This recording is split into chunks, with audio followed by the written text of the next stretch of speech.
Selamat datang di ruang praktik siswa jurusan Desain Komunikasi Visual di SMK Al-Huda Kedung Wungu. Ruang ini dirancang untuk mendukung pembelajaran berbasis Teaching Factory yang menghubungkan pendidikan dengan industri. Siswa tidak hanya mempelajari teori desain grafis, tetapi juga terlibat dalam proyek nyata dari dunia industri kreatif. Jurusan ini mempersiapkan siswa untuk bersaing di dunia industri dengan tim kolaborasi, komunikasi efektif, dan penguasaan teknologi terkini, sehingga mereka dapat berkontribusi dalam desain grafis, fotografi, produksi merchandise, dan sablon kaos. Teaching Factory merupakan model pembelajaran yang berbasis industri, di mana SMK Al-Huda Kedung Wungu sendiri telah melaksanakan Teaching Factory pada 2 konsentrasi keahlian, yaitu perhotelan dan desain komunikasi visual. Dari pembelajaran model Teaching Factory yang telah dilaksanakan SMK Al-Huda, telah melakukan pengibasan kepada 3 sekolah, yaitu SMK Republik Haurgelis, SMK Seni Indramayu, dan SMK Islam Trisi. Halo, selamat datang di video pembelajaran Teaching Factory jurusan Desain Komunikasi Visual SMK Al-Huda Kedung Wungu. Pada kesempatan kali ini, saya akan memandu kalian untuk melihat lebih dekat bagaimana kami menerapkan program TEFA di sekolah ini, di mana para siswa tidak hanya akan belajar teori, juga memperhatikan keterampilan mereka dalam menghasilkan produk nyata. Di video ini, kami akan menjelaskan 3 pelayanan utama yang kami produksi melalui Teaching Factory. Yang pertama yaitu jasa desain grafis, sablon move, dan jasa fotografi. Sebelum memulai kegiatan hari ini, Ibu akan membagi kalian ke dalam beberapa divisi ya. Ada divisi desain grafis, fotografi, dan pencetakan move.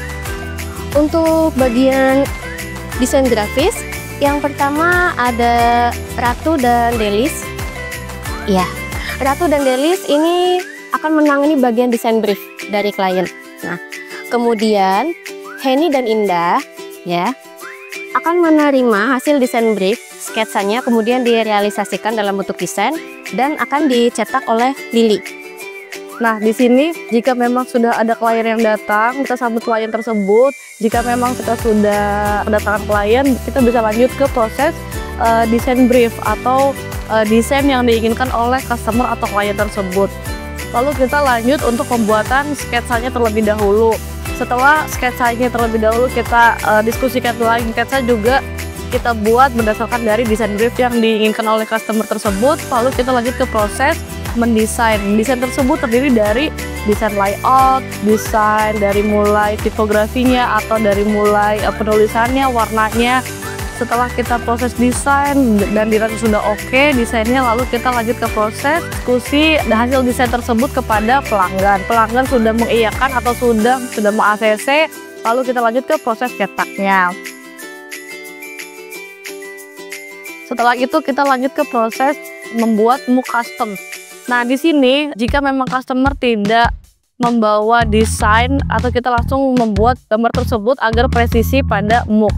Dan jika memang customer menginginkan MOOC-nya custom dan itu harus melalui proses desain, kita bisa membuat desain terlebih dahulu dari mulai logo atau dari mulai desain sesuai yang diinginkan oleh customer. Jika memang sudah dirasa sudah presisi, sudah oke, memanaskan alat untuk proses press MOOC-nya. Jika alat sudah dirasa panas, gambar sudah oke, kita lanjut cetak gambarnya.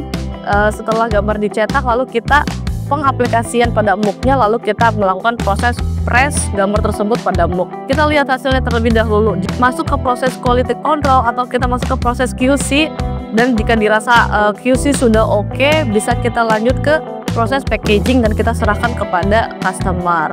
Lanjut kita ke langkah fotografi. Nah, di sini kita menggunakan kamera DSLR 80D. Setelah alat-alat sudah siap, lalu kita mempersilahkan customer untuk melakukan proses pemotretan. Setelah customer masuk, kita melakukan proses fotografi, lalu kita lihat hasilnya terlebih dahulu dan customer pun melihat hasilnya terlebih dahulu.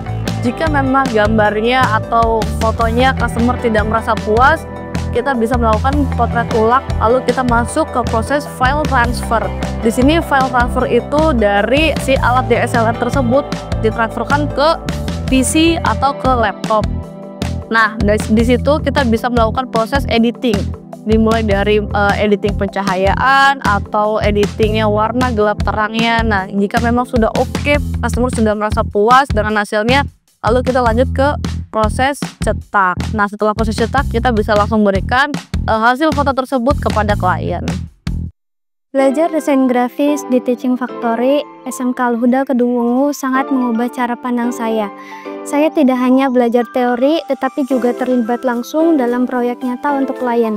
Kami diajarkan membuat desain seperti logo dan brosur yang sesuai dengan standar industri, yang membuat saya lebih siap dan percaya diri untuk bekerja di dunia nyata. Secara keseluruhan, pembelajaran Teaching Factory yang telah kami laksanakan di SMK Al-Huda Kedungwungu memberikan pengalaman yang sangat berharga, baik untuk siswa maupun untuk pengembangan kurikulum. Melalui program ini, siswa tidak hanya mendapatkan pengetahuan teoritis, tetapi juga langsung terlibat dalam proyek-proyek nyata yang menggambarkan dunia industri sesungguhnya. Dengan melibatkan klien dalam setiap proyek, siswa belajar untuk memahami kebutuhan pasar, bekerja dalam tim, serta menghasilkan karya yang memenuhi standar industri. Hasil yang telah dicapai dari pembelajaran menggunakan sistem Teaching Factory yaitu mutu lulusan meningkat sehingga keterserapan siswa di industri juga meningkat.